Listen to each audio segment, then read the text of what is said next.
جو اسلام کتوں کے ساتھ یہ حسن سلوک، یہ رواداری، یہ اچھا سلوک کرنے کے انعام میں بخشش کر دیتا ہو اور بخش دیتا ہو، وہ اسلام انسانیت پر رحم کرنے کا انعام کتنا زبردست دیتا ہوگا، وہ اسلام انسانیت کے ساتھ حسن سلوک کا کتنا بڑا علم بردار ہوگا، آپ اس بات کا اندازہ نہیں لگا سکتے۔ آج انسانیت سسک رہی ہے، آج انسانیت بلبلا رہی ہے، آج انسانیت کو نوچا اور گھسیٹا جا رہا ہے۔ کسی بھی محکمے میں دیکھ لو، کسی بھی آج جو اسپتال، ہاسپٹلز جن کو یہ کہا جاتا ہے، اور لوگ اپنی اپنی بھاشا میں، کچھ لوگ ڈاکٹروں کو بھگوان بھی ماننے لگتے ہیں کیونکہ اس نے میرا بیٹا بچایا ہے، اپنے اپنی آستھا اور عقیدے کے مطابق آپ تو بھگوان۔ لیکن آج ان ہاسپٹلز کا حال بھی دیکھ لیا جائے تو ایسے PCO ہاسپٹل ہمیں ملیں گے، ہمارے لکھنؤ میں آ جائیے، روزانہ کسی نہ کسی ہاسپٹل کی داستانیں سننے کو ملتی ہیں۔ میرے بھائیوں، مرنے کے بعد بھی انسان مر چکا ہے لیکن اس کے بعد بھی وینٹیلیٹر پر رکھا جاتا ہے، اور تین اور چار دن تک رکھ کر پھر چوتھے اور پانچویں دن کہا جاتا ہے تمہارا مریض مر گیا، اور 50 اور 60 ہزار روپے ڈیلی کے حساب سے بل بنا کر مریض کے رشتہ دار کو دے دیا جاتا ہے۔ انسانیت مر چکی ہے، سسک رہی ہے۔ آج ہاسپٹلوں میں جہاں بڑی امیدیں لے کر انسان جاتا ہے کہ یہ آخری سہارا ہے، میرے لاکھ کوشش اللہ سے دعا بھی ہے اور یہ کوشش بھی ہے کہ اللہ رب العالمین دواؤں میں صحت و تندرستی بھر دے، لیکن مرنے کے بعد بھی 4 اور 5 دن تک لوٹا جائے، اور مرنے کے بعد بھی اس کو وینٹیلیٹر پہ رکھا جائے۔ ذرا تصور کریں میرے پیارے ساتھیوں، آج کیا ہے انسانیت کے نام پہ دھوکہ دھڑی، آج دودھ میں پانی ملانا، آج ہماری اگر موبائل کی دکان ہے اور ہم میکینک ہیں اچھے تو ہم اصلی پرزے نہیں ڈالتے ہیں، قیمت تو لے رہے ہیں اصلی مال کی اور نقلی سامان ڈال کے ہم کسٹمر کو دے دے رہے ہیں۔ یہ دھوکہ، یہ ساری چیزیں انسانیت کے خلاف ہیں۔ اسی لیے نبی اکرم صلی اللہ علیہ وسلم نے فرمایا تھا کہ من غشا فلیس منا، جس نے دھوکہ دیا وہ ہم میں سے نہیں ہے، جس نے دھوکہ دیا وہ ہم میں سے نہیں ہے۔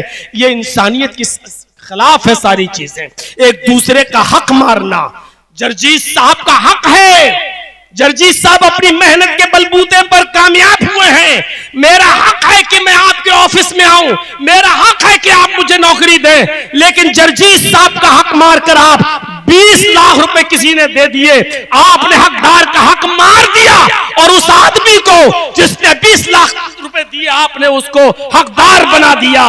ایسے ہی لوگوں کے بارے میں تو اللہ کے نبی نے کہا تھا الراشی والمرتشی کلاہما فی النار، رشوت دینے والا بھی جہنمی اور رشوت لینے والا بھی جہنمی۔ میرے بھائیوں، کہاں ہے انسانیت؟ سسک رہی ہے۔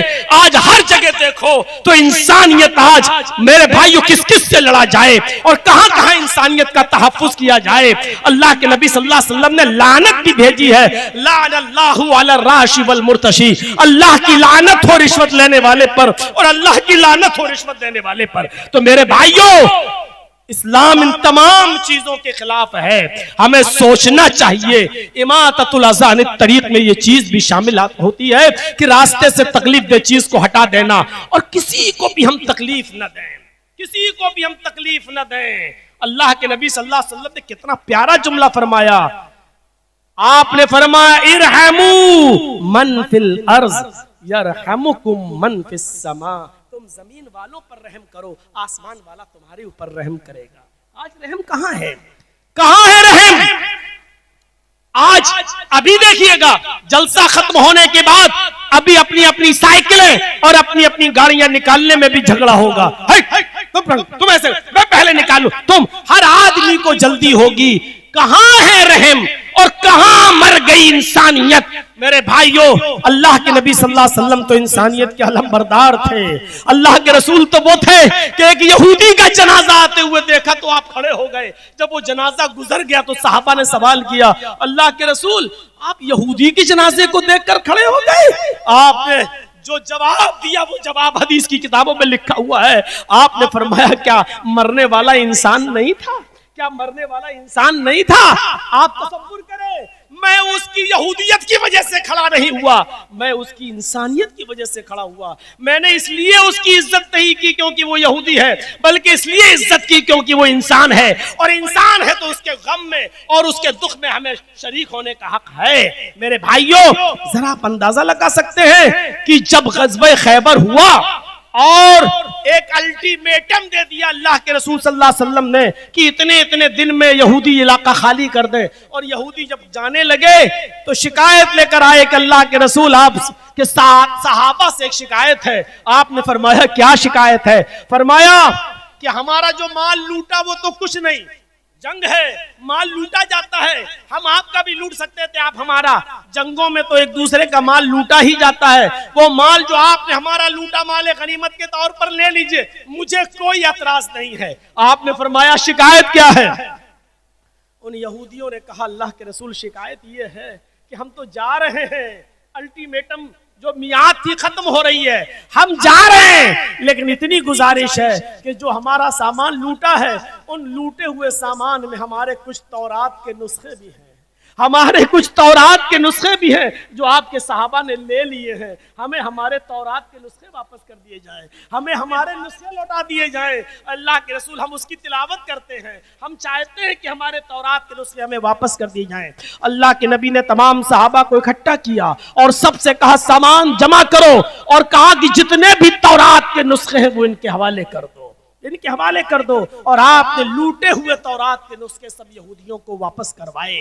آج انسانیت اسی لیے تو مجروح ہوتی ہے کہ آپ ہمارے مذہب کا احترام نہ کریں، ہم آپ کے مذہب کا احترام نہ کریں. میرے بھائیوں، اور جب کوئی آدمی مذہب کا مطالعہ نہیں کرتا ہے تو پھر گستاخانہ جملے بولتا ہے، اور پھر میرے بھائیوں بڑے بڑے عجیب قسم کے پاگل لوگ پیدا ہوتے ہیں جو ہمارے نبی جناب محمد رسول اللہ کو بھی گالی دینے میں چوکتے نہیں ہیں، لیکن ان کی ایک پلاننگ ہوتی ہے کہ ایسا کرنے سے مسلمان بے قابو ہو جائیں گے اور موقع مل جائے گا. مسلمانوں کو چاہیے کہ ہم بڑے عقل و شعور سے کام لیں. یہ موقع بہت ہی زیادہ اپنے آپ کو سنبھالنے کا موقع ہے. آپ کو قدم قدم پر اکسایا جائے گا، آپ کو قدم قدم پر چھیڑا جائے گا، آپ کے مذہب کو نقصان پہنچانے کی کوشش کی جائے گی، آپ کے رسول کو گالی دے کر بھی آپ کے جذبات سے کھیلنے کی کوشش کی جائے گی. اور آپ یہ مت سمجھیے کہ کسی کو اریسٹ کر کے یہ دکھانے کا اریسٹ ہو گیا، نہیں، وہ ساری ایک پلاننگ ہوتی ہے، ایک سیکورٹی دینے کا مقصد ہوتا ہے.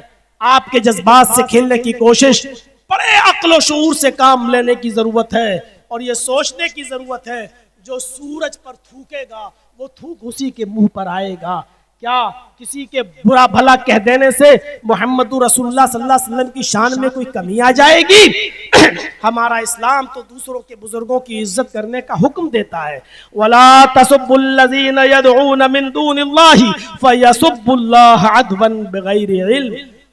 قرآن کہتا ہے کہ تم ان لوگوں کو گالی مت دو جو غیروں کی، اللہ کے علاوہ جو غیر کی عبادت کرتے ہیں، جو غیر اللہ کی عبادت کرتے ہیں، تم ان کو گالی مت دو. وَلَا تَسُبُّوا الَّذِينَ يَدْعُونَ مِن دُونِ اللَّهِ، جو غیر اللہ کی عبادت کرتے ہیں، اللہ کی نہیں، غیر کی عبادت کرتے ہیں، تم ان کو برا بھلا مت کہو. اگر تم ان کو برا بھلا کہو گے تو کیا ہوگا؟ فَيَسُبُّوا اللَّهَ عَدْوًا بِغَيْرِ عِلْمٍ، تو وہ دشمنی میں اور جہالت کی وجہ سے تمہارے رب کو، تمہارے اللہ کو گالی دیں گے. قرآن نے پابندی لگا دی ہے، کسی کے بزرگوں کو برا نہیں کہہ سکتے ہو آپ، کسی کی مذہبی کتاب کو جلانے کا حق نہیں ہے، کسی بھی مذہبی پیشروا کو میرے بھائیو آپ برا بھلا نہیں کہہ سکتے ہیں. فرمایا تم دوسروں کے بزرگوں کی عزت کرو تاکہ وہ تمہارے بھی بزرگ کی عزت کرے. ہمیں عزت کرنا ہے، احترام کرنا ہے. احترام ایک الگ چیز ہے. احترام کا معیار یہ نہیں ہے کہ ہم اس کے سامنے سر جھکا دیں. احترام اور عزت ایک الگ چیز ہے، لیکن احترام کا مطلب یہ نہیں ہے کہ ہم کسی کی عبادت کریں. ایک دائرہ ہے احترام کا بھی، ہم شریعت کے ہر اس دائرے پر عمل کریں گے جو احترام کا دائرہ شریعت نے ہمیں بتایا ہے. میرے پیارے ساتھیوں، تو یہ اسلام نے ہمیں بتایا ہے اماطۃ الاذى عن الطریق، راستے سے تکلیف دہ چیز کو ہٹا دینا بھی یہ ایمان کا ایک حصہ ہے۔ دو چیزوں پر روشنی پڑ گئی ہے۔